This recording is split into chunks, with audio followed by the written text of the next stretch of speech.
Hello viewers, நான் Jose. Indian ஓஷனில் gravity whole ஏற்பட்டிருக்கு அப்படின்னு சொல்லப்படுது. இது வந்து கன்னியாகுமரியிலேருந்து 1200 கிலோமீட்டர் தள்ளி 30 lakhs கிலோமீட்டர் வரைக்கும் இந்த கிராவிட்டி வந்து கொஞ்சம் லோவாக கம்மியாக இருக்குது அப்படின்னு சொல்கிறாங்க. இதுக்கு வந்து IOGL இந்தியன் ஓஷன் ஜியாய்ட் லோன்னு சொல்லப்படுது.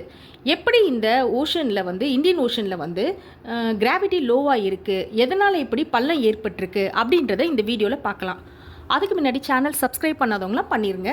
இந்தியன் ஓஷன் ஜியாய்ட் லோ, இது வந்து எர்த்தில் வந்து கிராவிட்டி வந்து எல்லா இடத்துலையும் ஒரே மாதிரி இருக்காதுங்க. கொஞ்சம் இடத்துல கொஞ்சம் டிஃப்ரென்ஸ் இருக்க தான் செய்யும் அப்படின்னு சொல்கிறாங்க. இந்திய தீபகற்பத்திற்கு வந்து தெற்கில் அமைந்திருக்கிற மற்ற இடத்தை விட இந்த இடத்துல வந்து கடல் வந்து 348 அடி வந்து கொஞ்சம் குறைவாக இருக்குது அப்படின்னு சொல்லப்படுது. ஃபெலிக்ஸ் ஆண்ட்ரீஸ் வெய்னிங் மெல்னஸ், இவர் வந்து டச் நாட்டை சேர்ந்தவர். இவர் தான் வந்து ஜியோஃபிசிஸ்ட். இவர் தான் வந்து ஃபர்ஸ்ட் வந்து 1948 ஒரு ஷிப்பில் வந்து கடலில் வந்து ஒரு ரவுண்ட் போகிறாரு. அதாவது இவர் வந்து ஒரு ரிசர்ச் பண்ணுறாரு, புவியீர்ப்பு ரிசர்ச் மூலம் இதை வந்து கண்டுபிடிக்கிறாரு. ஃபர்ஸ்ட் இவர் தான் கண்டுபிடிச்சது மட்டும் இல்லாமல் 1948 இதோட ரிசல்ட்டை வந்து அவர் வெளியிடுறாரு. எப்படின்னா ஒரு குளோபல் ஜியாய்ட்னு ஒரு மேப்பை வந்து கிரியேட் செஞ்சு அதன் மூலமாக வெளியிடுறாரு. கன்னியாகுமரியிலேருந்து 1200 கிலோமீட்டர் தள்ளி 30 lakhs ஸ்கொயர் கிலோமீட்டர் அங்கே வந்து கிராவிட்டி ரொம்ப கம்மியாக இருக்கணும், பெரிய ஹோல், ஒரு பெரிய பள்ளம் இருக்கணும் கண்டுபிடிக்கிறாரு. இதனால் ஏதாவது ப்ராப்ளம் வருமானு கேட்டால், இது வந்து ஒரு பிளாக் ஹோல் மாதிரி எல்லாம் உள்ளே இழுத்துக்குமான்னு கேட்டால் இல்லை, இந்த மாதிரி எந்த ப்ராப்ளமும் இருக்காது அப்படின்னு சொல்லப்படுது. ஸ்ரீலங்காவுக்கு கொஞ்சம் கீழே இருக்குது இதுன்னு சொல்கிறாங்க. அதாவது எக்ஸாக்டாக பார்த்தீங்கன்னா கன்னியாகுமரியில் 1200 கிலோமீட்டர் தள்ளி தான் சொல்லணும். மற்ற கடலில் இருக்கிறத விட 106 மீட்ரு வந்து அது வந்து கொஞ்சம் உள்ளே போன மாதிரி இருக்குது. அதாவது ஒரு ஒழுங்கற்ற நிலைன்னு சொல்லுவாங்க பார்த்தீங்களா. ஃபார் எக்ஸாம்பிள் வந்து ஒரு பிளாஸ்டிக் பாலை வந்து நம்ம விளையாடும்போது அது உள்ளே போயிட்டு வெளில வந்த மாதிரி ஒரு அடிப்பட்ட ஒரு இடம் மாதிரி இருக்கும் பார்த்தீங்களா. அந்த மாதிரி ஒரு ஒரு ஒழுங்காக இல்லாமல் ஒரு ஷேப் வந்து அந்த மாதிரி இருக்குது அப்படின்னு சொல்கிறாங்க.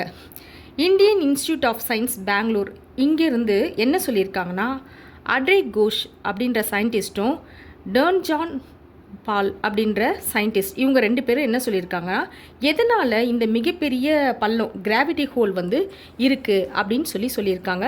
இந்த கிராவிட்டி ஹோல் வந்து இப்போ ஏற்பட்டது கிடையாது. இது வந்து இந்தியா, ஏஷியா, யூரோப் இதெல்லாம் வந்து ஒரே கண்டமாக இருந்துச்சு இல்லையா. அதாவது கிட்டத்தட்ட ரொம்ப மில்லியன் இயர்ஸ் பிஃபோர்.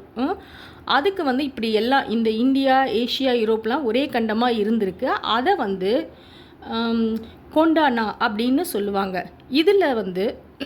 இதில் இருந்து தான் ஒரு 140 இயர்ஸ் மில்லியன் இயர்ஸ் வந்து அப்புறம்தான் வந்து இந்த காண்டினென்ட்லாம் வந்து உருவாயிருக்கு. இதில் வந்து இந்தியன் பிளேட்டும் ஏஷியன் பிளேட்டும் வந்து ஒன்றோட ஒன்று வந்து மோதி இருக்கு. அந்த வேகமான அந்த மோதல்னால் உருவானது தான் இமயமலை.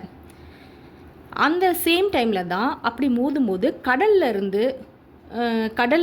அதெல்லாம் கடலாக தானே இருந்திருக்கும். அப்போ வந்து இது மோதும்போது கடலில் வந்து அப்படியே கடல் உள்பக்கமாக போயிருக்கு. ஒரு சேஞ்சஸ் ஏற்பட்டிருக்குன்னு சொல்லுங்களேன். அந்த வேகமாக மோதினதுனால சேஞ்சஸ் ஏற்பட்டிருக்கு. அந்த ஏற்பட்டதில் வந்து மேக்மான்னு ஒன்று வந்து க்ரியேட் ஆகிருக்கு. இதனால் பிளேட்ஸ் மோதின இம்பேக்டால் தான் இந்த மிகப்பெரிய கிராவிட்டி ஹோல் வந்து உருவாயிருக்கு அப்படின்னு சொல்லப்படுது. இதனால தான் இந்த கடல் பகுதியில் வந்து கடல் மட்டம் வந்து சுமார் 348 அடி குறைவாக இருக்குன்னு சொல்கிறாங்க. இதனால் நம்மளுக்கு ஏதாவது பாதிப்பு ஏற்படுமான்னு கேட்டால் பெருசாலாம் எதுவும் கிடையாதுங்க.